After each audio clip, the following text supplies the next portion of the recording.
It's home to a stretch of coast popular with surfers and one of the oldest theme parks in the United States. Welcome to Santa Cruz. But over recent years, this small Californian town, like many areas, has seen crime rise, but police budgets fall. So detectives have been forced to find another method of protecting the population. Each day before beginning their patrols, the police officers meet to decide which are the priority areas. The Commissioner's computer has established a list of 10 sensitive locations, zones where there's a high probability of a theft or break-in. This is called predictive policing, meaning being in place before the crooks.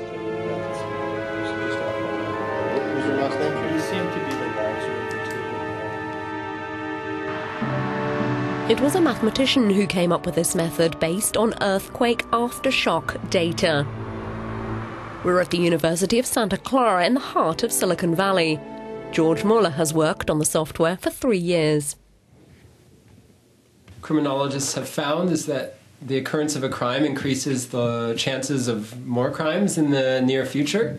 For example, a burglar will often return to the same neighborhood a week later and commit another burglary. We have created a model that estimates the risk of future crimes based on recent and past crimes that have occurred.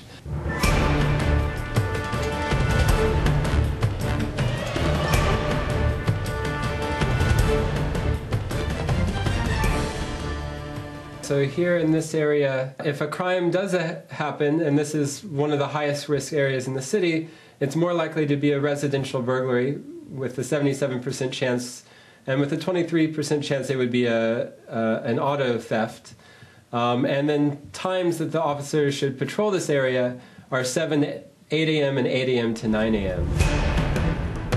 Steve is ready to head off on patrol in Santa Cruz with his list of hotspots. It puts some actual scientific numbers and data behind that intuition. It's taken us away from sort of the main or the busy areas and put us out into other areas that we might not ordinarily get to.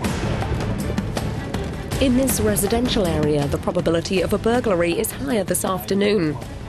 So Steve is keeping his eyes open.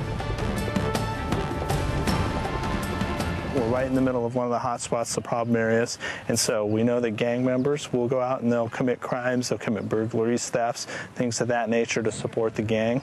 So it's all about contacting them, figuring out who was where at what time during the day. Predictive policing counts on the presence of an officer in the right place at the right time. Zach Friend is in charge of the program. Budget cuts mean for him predictive policing is the logical way to go. With less officers on the street, we need to find out how to deploy those resources more efficiently and effectively. So this program helps narrow down where our resources need to go, and because of it, we can actually have less resources dedicated to it. But does it work? In the first 3 months of the experiment, 7 people were arrested and delinquents was down by 20%. The program is still being tweaked, but other cities, including Los Angeles, have expressed an interest.